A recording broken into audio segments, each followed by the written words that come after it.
Om Tat Sat. Welcome to Gyan Bhakti. We are currently exploring the scripture Mysticism of Srimad Bhagavatam.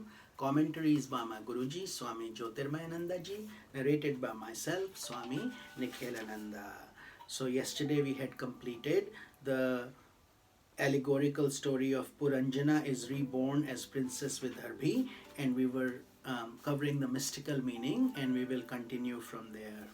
Dasya Bhava further refers to Sakhya Bhava, the attitude that God is my friend, and Atma Nivedana is complete surrender to God.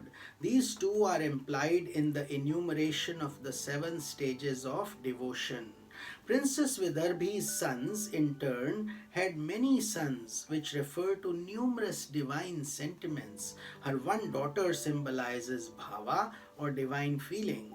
This daughter was married to sage Agatsya, which means purified intellect. Agatsya is a name for the shining sun. According to legend, sage Agatsya drank up the entire salty ocean. This signifies the amazing ways that purified intellect can drink up the whole world process in one gulp and destroy it.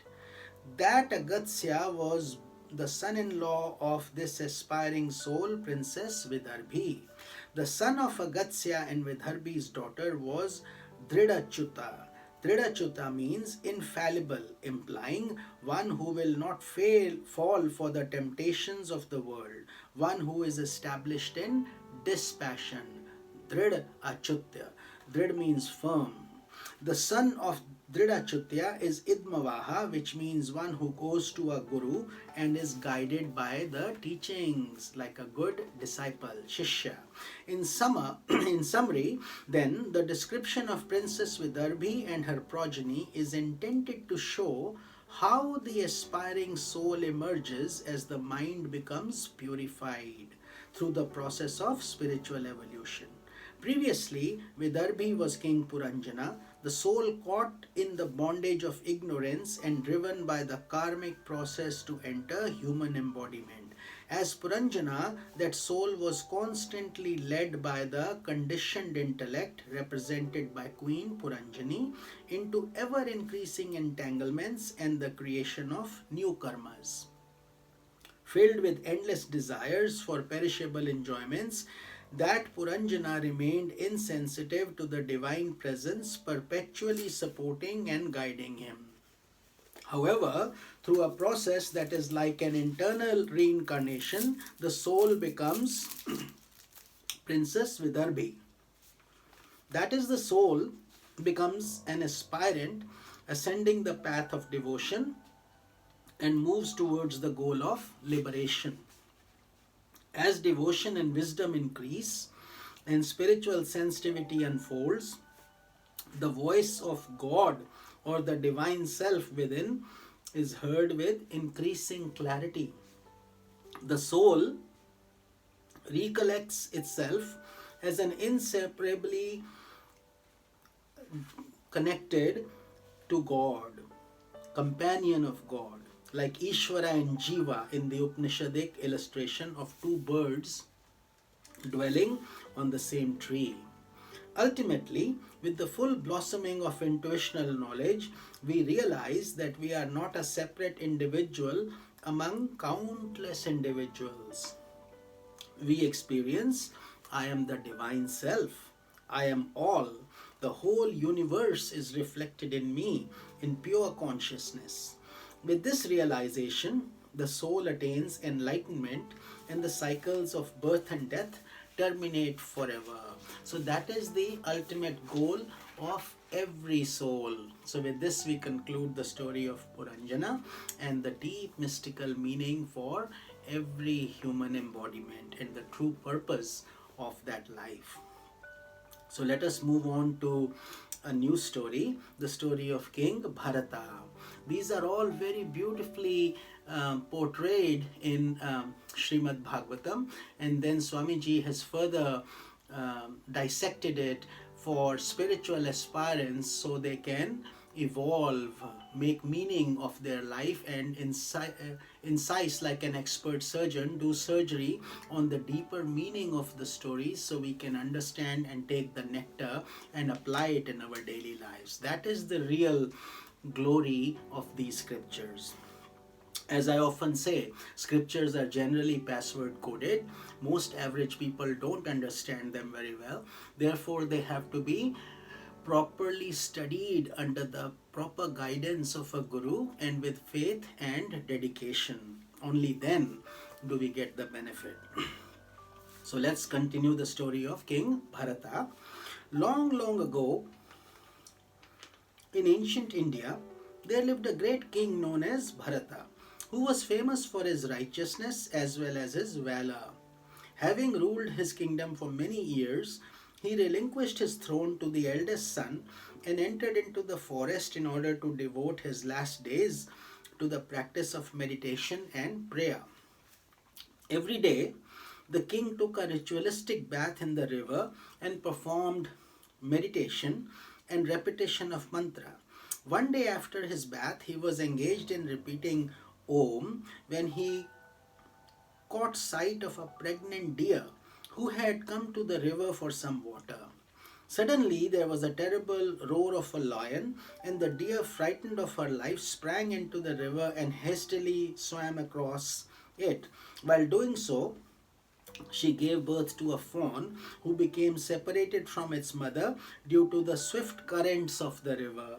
Out of compassion for the struggling infant, King Bharata jumped into the river and saved the fawn. Since the mother had died due to exhaustion, King Bharata took the fawn to his hermitage in order to care for it. Soon he became immensely fond of the fawn and began to spend more and more of his time feeding, tending, loving, and sporting with the young deer. Because of his attachment to the fawn, Bharata began to ignore his own spiritual practice of meditation and japa. Although he had withdrawn his attachments from his royal relatives, attendants, friends, and possessions, the roots of attachment had not been eliminated from his heart, and all his attachments now became centered upon the fawn. As time passed, the aging king came close to death, and when that time came, his last thoughts were centered on the deer whom he had brought up as his loving pet. Because of this, the spirit of the king incarnated as the deer. So Bhagavad Gita and all the other profound scriptures tell us the last thought that we have before we depart our physical body is the result of our next body. So we depart, and whatever thought we have is where we incarnate. In this case, he was thinking of that fawn and he was born as a deer. But even as a deer, the spirit had the memory of its past embodiments just because he had done so much tapasya and penance. Consequently, it abandoned its herd and its deer mother and came to live near the hermitage of great sages because it knew the value of satsanga and power of enlightenment. There it led a lonely life, living on dry leaves, grass, and creepers, and contemplated on the cause of its birth as a deer. Then, having developed intense dispassion towards its deer embodiment, one day it plunged into the holy waters of the sacred Gandaki river and gave up its mortal body. In its next embodiment, the spirit incarnated as the son of a Brahman, and by strange coincidence, his parents called him Bharata. So he was originally King Bharat, gave up the kingdom.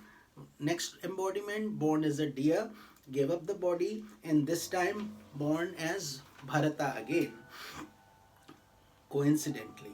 But this time, from his very childhood, he was enlightened and his mind was absolutely detached from the world.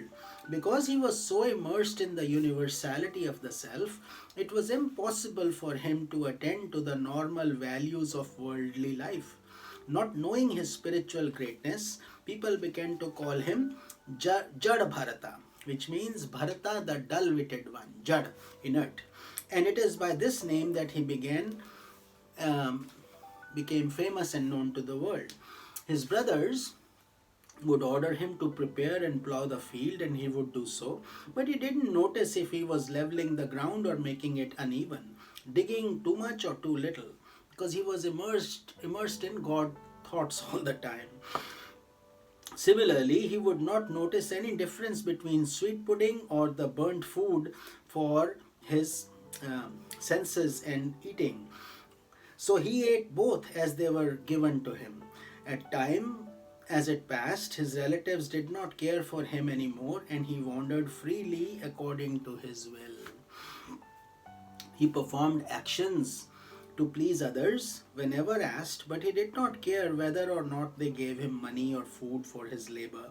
He accepted whatever quantity of food he received, large or small, because he did not eat to please his senses. So we will continue with this wonderful story in tomorrow's satsanga. This is Swami Nikhilananda. Om Tat Sat.